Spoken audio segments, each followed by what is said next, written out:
morí. Me arrancaron brutalmente de la vida, un grito silencioso ahogado por el mar. Ocurrió en mi luna de miel, en el paraíso, justo cuando debería haber estado más viva que nunca.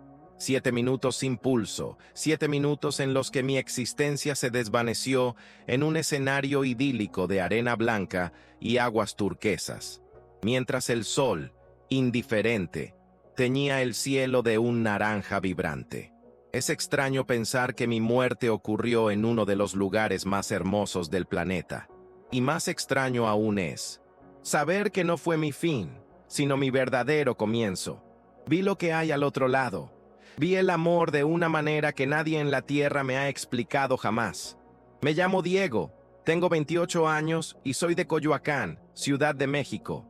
Mi vida era una sucesión de rituales predecibles, metas alcanzables y certezas concretas. Como arquitecto, mi mundo se limitaba a líneas, ángulos y estructuras sólidas. Creía en los planos y los presupuestos, en el trabajo duro y la razón, y llevaba un pequeño cuaderno de bocetos, donde esbozaba la perfección arquitectónica de los edificios históricos de mi ciudad. Era mi refugio, la prueba de que todo se podía planear. Mi nueva obsesión era diseñar la casa que construiría con Isabel, la mujer que me hizo creer que había algo más allá de las matemáticas y la lógica. Isabel, con su fe inquebrantable, era mi opuesto. Era poesía donde yo era prosa, fe donde yo era duda. Y la amaba por eso, pero me aterraba no ser suficiente, no poder brindar una vida digna de la mujer que había elegido. Que mis dudas silenciosas sacudieran la fe que la hacía brillar. Este miedo me corroía. La ansiedad de ser el proveedor perfecto era un peso que cargaba sobre mis hombros, incluso en vacaciones. Y fue con este peso, esta invisible mochila de preocupaciones, que llegamos a la isla de Holbox para nuestra luna de miel. El paraíso se abrió ante nosotros. El aroma salado del mar, la brisa cálida, la arena tan blanca y fina que parecía azúcar bajo mis pies. Incluso con la mano de Isabel, en la mía, la suave cumbia resonando en un bar y el sol poniéndose en el horizonte, no podía rendirme a ese momento. Mi mente era un torbellino de preocupaciones. La casa, el trabajo, las cuentas, lo que la gente esperaba de mí, todo se mezclaba en el torbellino de mi mente. Yo, el arquitecto que planificó la vida hasta el último detalle, estaba atrapado en mi propia construcción mental. Y así, caminando con la mujer a la que había jurado amar para siempre, sentí que, de alguna manera, no estaba del todo presente. Mi cuerpo sí, pero mi alma permanecía en la Ciudad de México, preocupada por un futuro que insistía en controlar. Fue en ese momento de desconexión que mi vida se desmoronó. Decidimos ir en kayak, una forma aparentemente perfecta de culminar un día igualmente perfecto. El cielo, un mosaico de colores cálidos, se reflejaba en las aguas tranquilas, y el sonido de los remos en el agua era un ritmo relajante. Fue en ese momento de aparente paz que todo sucedió. Una ola, inesperada, un capricho del mar que parecía surgir de la nada, golpeó nuestro kayak con una fuerza brutal. El mundo se puso patas arriba en una fracción de segundo. El cielo desapareció, el color del agua se volvió opaco y las voces se fundieron en un ruido sordo y hueco. El sonido de mi propio pánico. La corriente, fuerte y traicionera, me arrastró con una violencia indescriptible. El dolor en el pecho fue lo primero que sentí. Un dolor insoportable, como si un peso invisible me aplastara el corazón. Intenté luchar contra el agua, contra el dolor, contra la oscuridad que se cernía sobre mí. Mis pulmones ardían desesperadamente con una agonía que ningún dolor físico que hubiera sentido antes podía describir. El aire escapaba en pequeñas burbujas que subían a la superficie a medida que me hundía más y más. Lo último que vi, antes de que la oscuridad me envolviera por completo, fueron los rayos de sol, distorsionados y fragmentados por el agua, rompiéndose en 1000 pedazos de colores, como si la vida misma se hiciera añicos ante mis ojos. Y lo último que pensé, un grito silencioso perdido en la inmensidad del océano, fue el nombre de Isabel. El dolor se volvió insoportable. El ardor en mi pecho tan intenso que pensé que iba a explotar, y entonces, fue en ese momento que algo imposible sucedió. El dolor cesó, todo el peso, toda la desesperación, toda la agonía simplemente se desvanecieron. Ya no sentía el agua fría, ni la opresión en el pecho, ni el pánico. Me invadió una ligereza absoluta, una sensación de flotar que me hizo olvidar que, momentos antes, me estaba ahogando. De repente me encontré mirando hacia abajo desde arriba, como un espectador de película. Estaba fuera de mí. Mirando la escena, vi el caos en la playa, los gritos de Isabel, los rescatistas corriendo de un lado a otro y el kayak volcado.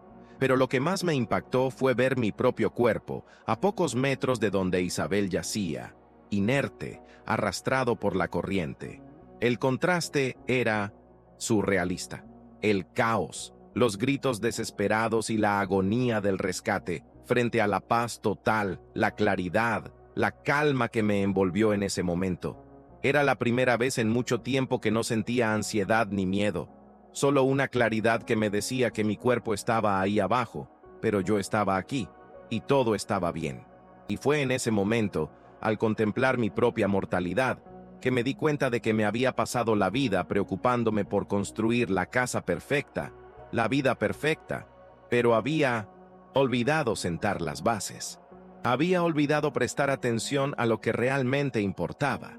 De repente, todas las preocupaciones que me habían frenado en la vida me parecieron tan pequeñas, tan insignificantes, y lo más impactante fue darme cuenta de que estaba en paz, incluso viendo mi cuerpo sin vida.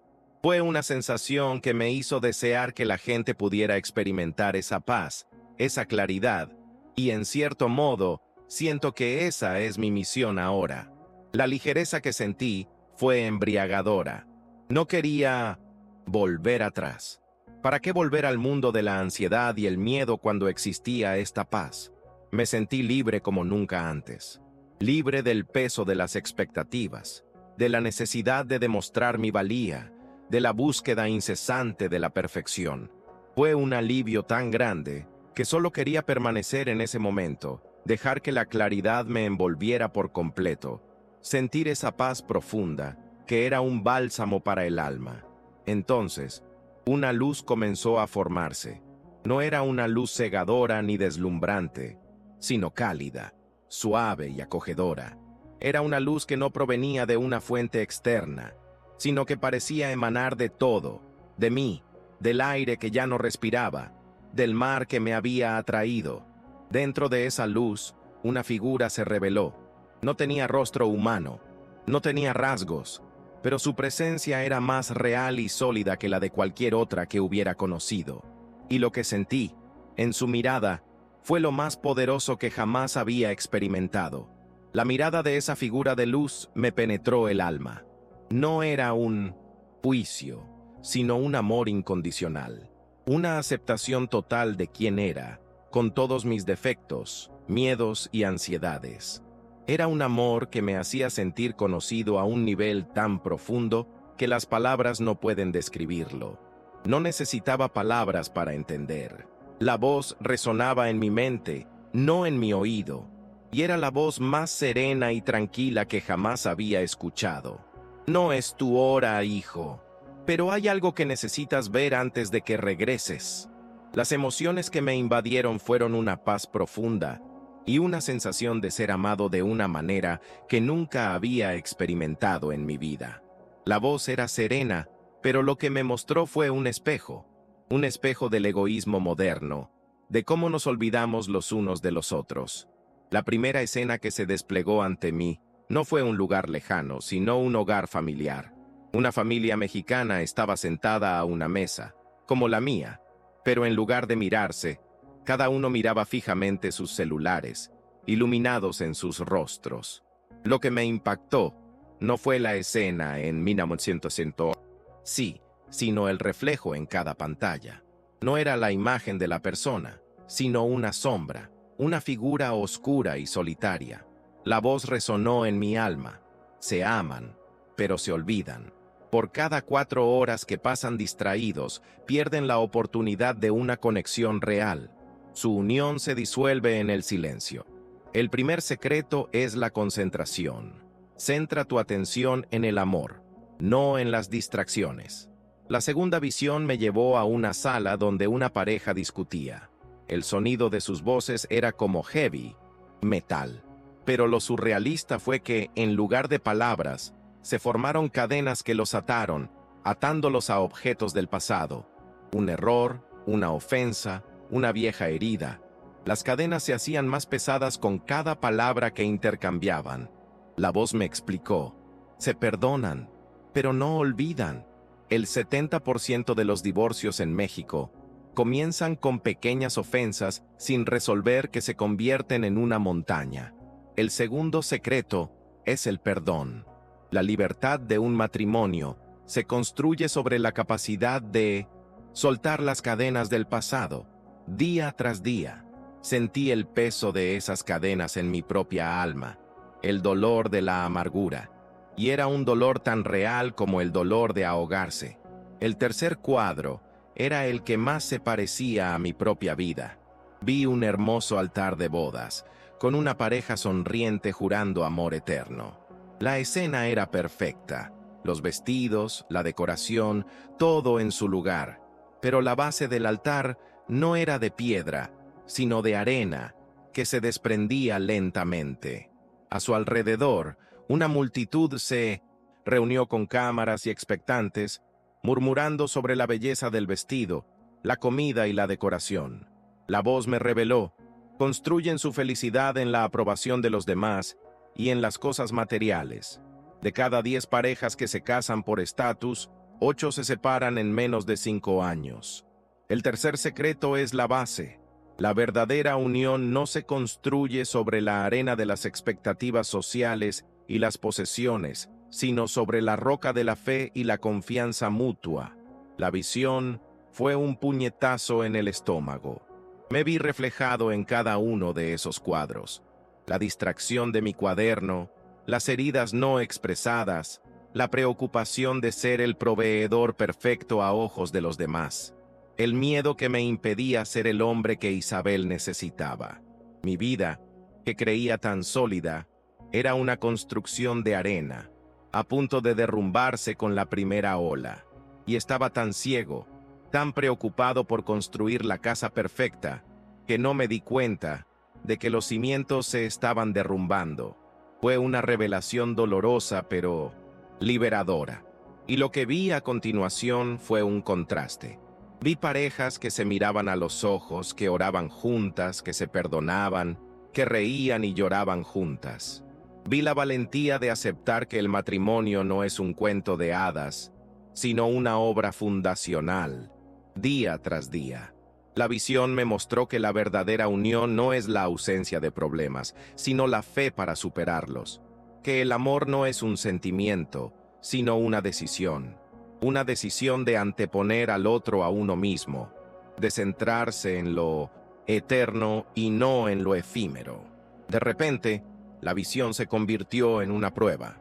Tenía que elegir: permanecer en la paz absoluta de ese lugar, libre de todos mis miedos, o regresar a la incertidumbre de la vida, a las dificultades del matrimonio, al desafío de poner en práctica lo que acababa de ver. Quedarme fue fácil. Quedarme era lo que mi ego anhelaba. Pero, ¿qué necesitaba mi alma? El deseo de permanecer en ese lugar de paz era abrumador. Era una sensación que superaba cualquier alegría terrenal. Ya no necesitaba mi cuaderno de dibujo, mi profesión, mi estatus. Nada de eso importaba. Estaba completo. Por primera vez en mi vida, no había ansiedad ni miedo, solo una plenitud indescriptible. Quería quedarme allí para siempre, para no tener que volver a enfrentar las incertidumbres de la vida, para no tener que preocuparme nunca más por ser el proveedor perfecto, porque allí no necesitaba ser nada más que yo mismo. Fue entonces cuando la figura se me acercó y me tocó el hombro, y la voz resonó en mi mente, esta vez con una firmeza que me hizo temblar. «Viste, ahora debes regresar para que otros puedan ver a través de ti. Tu misión es ser testigo. Regresa y muéstrales el verdadero fundamento del amor. Cuenta tu historia, lo que viste y oíste». No pude quedarme. La paz que sentía no era para mí, era una muestra de lo que podía compartirse. Era una responsabilidad, y mi misión, que creía que era construir casas, en realidad era mucho mayor. Era mostrar a otros cómo construir las suyas, sobre roca, no sobre arena. Y fue la orden más clara que había recibido en mi vida. Tenía que regresar. El deseo de permanecer en la paz de ese lugar era abrumador, pero la urgencia de la misión era aún mayor. La figura me dirigió una última mirada de amor, una mirada que me indicó que mi trabajo apenas comenzaba, y de repente, la ligereza dio paso a la pesadez, la paz al dolor. Sentí que el dolor regresaba a mi cuerpo, pero no era el dolor de la muerte, sino el dolor de la vida, el dolor de volver a la realidad, a la gravedad, al aliento que había perdido. Mi visión, que antes había sido clara, se llenó de una luz cegadora, y entonces vi el rostro de Isabel, empapado en lágrimas. Fue un shock. Ya no flotaba. Estaba sobre una superficie dura y fría. Estaba en una ambulancia. El rostro de Isabel estaba tan cerca que podía sentir el calor de su piel. Y la voz de un médico resonó. «Ha vuelto el pulso. Es un milagro. Estuve sin pulso durante 7 minutos». ¡7 minutos! Mi mente, que acababa de trascender el tiempo, intentó procesar esa información. 7 minutos sin pulso, sin oxígeno, era una sentencia de muerte, pero allí estaba, vivo, respirando, con el rostro de mi esposa frente a mí. El médico informó que estaban a punto de rendirse, de declarar la muerte, pero Isabel no dejó de rezar. El diagnóstico clínico no podía explicar mi recuperación completa. Me llevaron al hospital y me examinaron, pero no tuve ninguna secuela, ni daño cerebral, ni daño físico. Dijeron que era médicamente inexplicable, una auténtica anomalía. Pero yo sabía lo que había sucedido. No era una anomalía, era un milagro. Era la prueba de que la fe de Isabel, la fe de la que tanto había dudado, me había devuelto a la vida. Y en esos 7 minutos que pasé entre mundos, aprendí más sobre la vida y el amor que en 28 años en la tierra. Aprendí que el verdadero fundamento no es lo que se puede ver ni tocar, sino lo que se puede sentir y creer. Esta visión me transformó.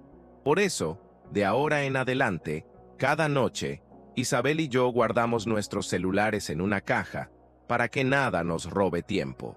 Este pequeño gesto nos conecta profundamente. Dejé de preocuparme por ser la proveedora perfecta y comencé a ser compañera de oración.